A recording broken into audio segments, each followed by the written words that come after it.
even during the time na nag-exist pa kami. So pinagsabay niya.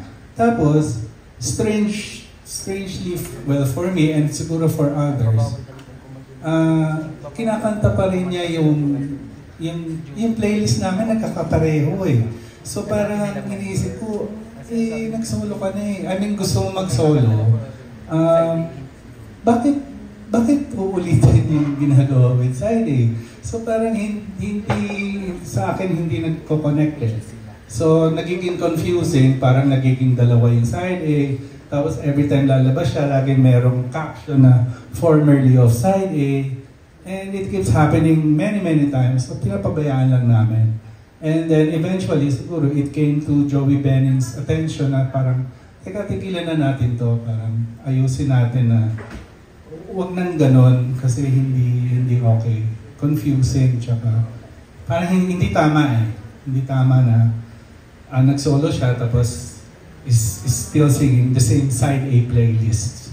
Hindi lang Forevermore, even the other songs which was arranged and pinaghirapan din ng other members of side A.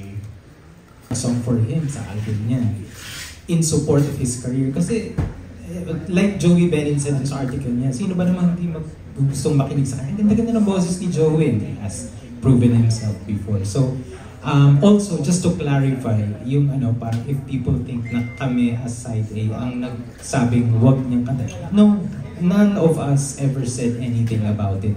And none of us have the right to say that kasi legally dito sa atin, ang may karapatan lang po na magsabi is the composer himself, which Joey Benning masterfully explained naman po. Pero nung umalis po ba sa inyo si Joey, meron kayong samaan ng loob?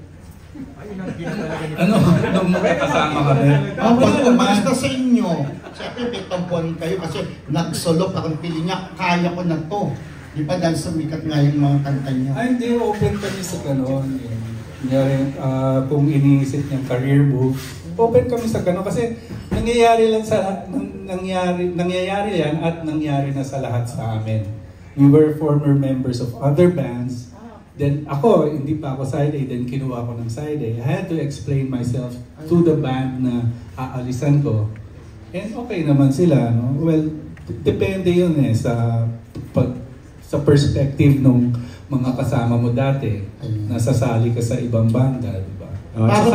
Nagsabi naman siya ng maayos, and at the same time, he gave us enough time to, hindi naman yung biglaan, bahala kayo. No. He left us, I'd like to remember na he left us on good terms kami na.